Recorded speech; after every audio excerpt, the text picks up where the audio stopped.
predominantly online satanic cult that does go around and infiltrate certain groups and try to provoke people to go do evil things. For my money, I don't think anyone's looked into the 764 cult as much as you. Well, that's because when I started looking into it, nobody even knew what it was. The FBI actually didn't even really know what it was at the time. It was like, it was still so fresh, like in the researching area, right? So yeah, and then I got way too involved and I got way over my head, and now, it's like it's me against this fucking international satanic cult. Which, to be fair, the FBI has been very, very, very proactive about this. Well, I wouldn't say they've been active. Okay, I don't like to say proactive because our justice system just doesn't work that way. Right. But they've been active, and I've been able to help where I can to get these people arrested. So I've been able to actually claim some scalps. It's just been it's been a hell of a ride. I'll tell you, it hasn't been easy. I mean, I've definitely put myself at risk, personal risk over it. So let's start here. So anyone who just heard you say that's like international satanic cult, like it sounds hyperbolic. Can you take a few minutes to explain, like, what is 764? How did you find out about them? And like, what are they really and what do they stand for? Yeah, I'd love to do that. So I'm like so used to it by now because I've talked to so many media outlets, but right. And actually I have a podcast coming out on Friday. I can't say who it's with, but it's going to be a really, really cool one. So that's one to look out for too. That'll go into a lot more detail. But so basically when I was looking into these mass shootings back in about 2022 or so, I started to come across this concept called accelerationism, which is not the tech acceleration, not like the Nick Land stuff, but this is talking about, it's like more of a militant accelerationism, which is this idea that by provoking terror attacks and inciting fighting between the political right and left, possibly like false flags, things like that, that you can destabilize a country. And the goal is to collapse the West. They want the West to collapse. So they want America, US, they want us plunged into civil war or some other kind of desperate times where they believe that they can get a foot in the door and then take over the country. And the end state kind of varies depending on who you talk to, which at a high level for me, that makes me wonder if there's higher levels involved, right? Who are just kind of puppeteering different groups to do this. But, which is definitely an interesting concept. But on the ground and on the layer that we can see, you've got various different people who are trying to work towards this end goal of collapsing the U.S. A lot of those are white nationalists or just not, I wouldn't say white nationalists, but like nationalists, right? And allow me to destroy your gallery. Bullshit. Bullshit. And a lot of them in Eastern Europe even try to affect this in the U.S. From over there, right? We have Ukrainian neo sectors that will try to influence people over here to go commit crimes because the goal is to collapse the United States, because they think that when the United States collapses, their country will also collapse and everything will collapse and then go into chaos, and they'll be able to make their ethno state or whatever in their own country. And then you have the ones that got me really interested, because at the time I was researching the Highland Park mass shooting. That was the one with the rapper Bobby Crimo. We were really into that. Was such a fascinating. I have a 5-part, I think, article series up about on my Substack. And it's really fascinating, just the story of, not just the story of the shooting, but how we were actively involved in what we found out by just researching it obsessively for 2 years. So I was pretty interested to find out that there could be this satanic cult involved. This is a satanic accelerationist cult called the Order of Nine Angles. It's actually an obscure kind of cult that was started in the 1970s in the UK, and eventually kind of made its way internationally. The internet helped it spread around. I don't think it's as big as people might think it is. I think it's still pretty like, pretty small. And especially when it comes to people who are high up in the cult and like actually doing stuff, I think it's pretty small. However, these guys have been able to affect a pretty wide influence, not necessarily by directly doing stuff, but by influencing like a meta culture and aesthetics and disseminating propaganda and spreading this kind of evil aesthetic around the internet, right? So a lot of these spaces that we would see white nationalists or neo have gotten kind of infiltrated by this satanic aesthetic, and a lot of them pick up on it and go, I like that, I'm going to go join the Satanists, right?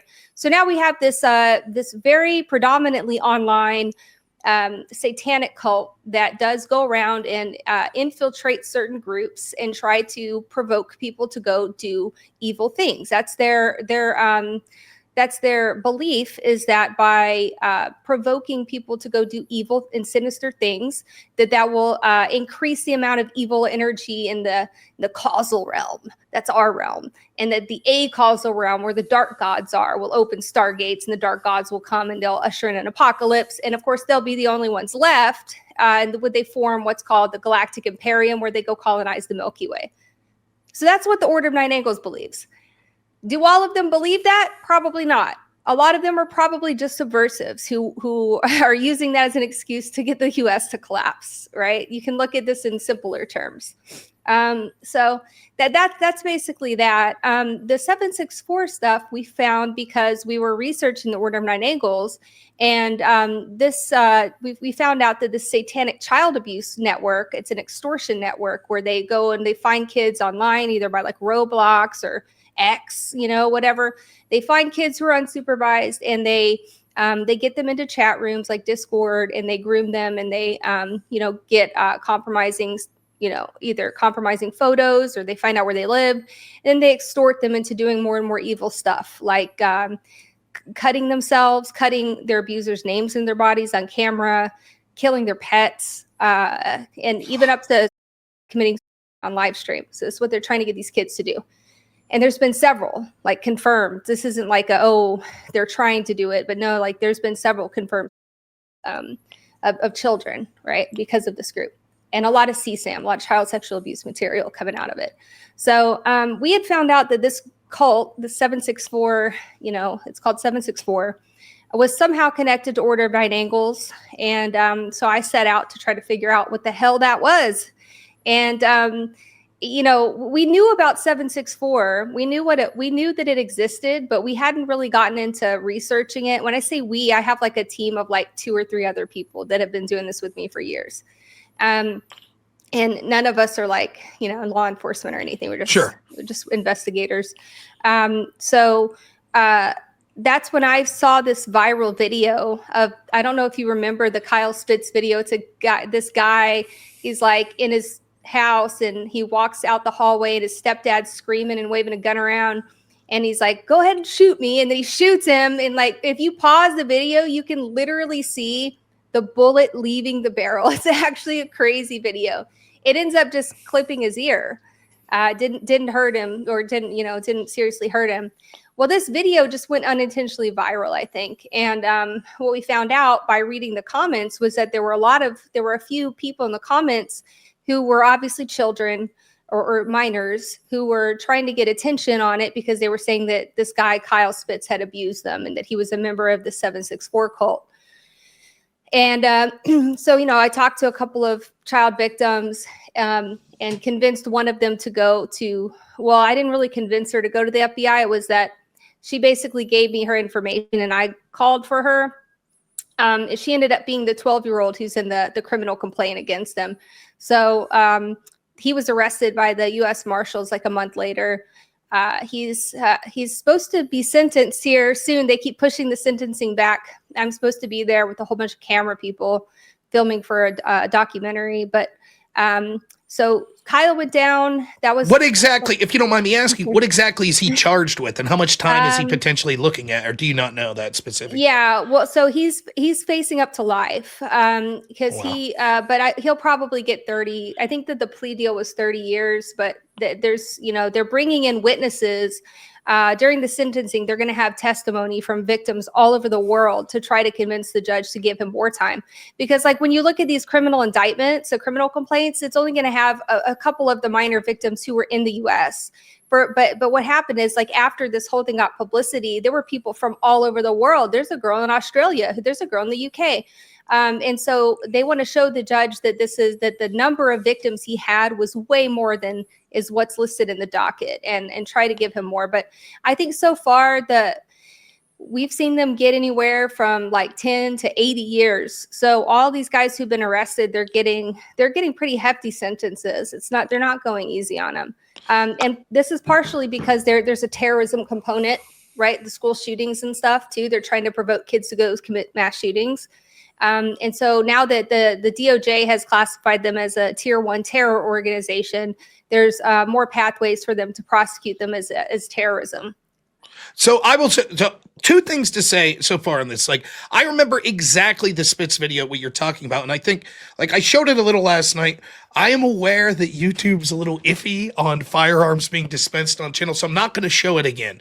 However, it's easy to find. You can go on X. In fact, you can go on BX's X account, which I'll make sure that I link here, and you'll be able to, I'll link the video that I played for you all last night. So I'm going to put that in the chat right now. Also, my pinned tweet is actually the part 2 of my docu-series, and it's exclusively about this whole thing. It's in there too.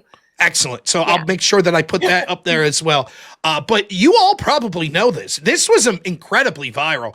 And the initial talk on this was like this psycho dad, like a psycho stepdad shoots at this poor innocent, maybe a nerdy gamer kid or something. Like, and it, the reading on it, I remember when I saw it, was like, this is probably a dad that's frustrated that his son just sits in the house and plays video games all day. And then I remember watching you talk about this. And a month later, it was like, wow, that guy went down. Like, he legitimately was. Because you didn't know from the video. I just assumed, oh my goodness, maybe this innocent young man, his life was ended by this angry stepfather. But it turns out there was way more to the story. You were getting a lot of shit at the time, though. Like, when you were calling this out, and I remember people were like, this is all hyperbolic bullshit. This is just fanciful online drama. No. But that was real. And so it's absolutely incredible to know that you were involved with one of these victims getting justice. Yeah, I did. And I can tell you the what all he was charged with. What else is crazy is that his dad was charged also recently. His dad was charged with witness intimidation. His dad also, there's a whole side story there with his dad being crazy. My reporter friend Ken Silva actually talked to his dad, and his dad was like, and this was before he was arrested. He was like, hey, do you have any comment about your son being part of this gang? And he's like, he isn't a part of any gang. And if you write an article about me, I have a top secret security clearance, and I'm going to I'm going to put a PR firm on you. I'm going to sue you. And we're like, who the hell is this guy? Who the hell is this guy? What is going on with his family? Like, the mom, who was obviously a crackhead, she died 2 weeks later. And Unreal. That was the other part of the story, is that, like, while I was trying to talk to these victims, one of them came to me with a video. And this video was Kyle Spitz in a motel room with his dead mom. She's laying there, blood. There was so much blood. It was insane. Like, an unsurvivable amount of blood. Her body's on the ground, and he's like doing weird shit to the body. Like, it was just so freaking weird and disturbing. Wow. So that was when I called the Fusion Center and said, hey, I think I have like evidence of a murder or something, right? And they patched me through to the Tennessee police, and they said, yes, we're aware that, this woman is dead and like all this. And I was like, well, do you know about the son? You know what I mean? Apparently, which is weird, really weird, okay? But the official autopsy said that she died of a fentanyl overdose because they were shooting up. And that she had like a ruptured esophagus, I guess, during the overdose, which is all the blood. Because we thought she'd been stabbed or shot. Right.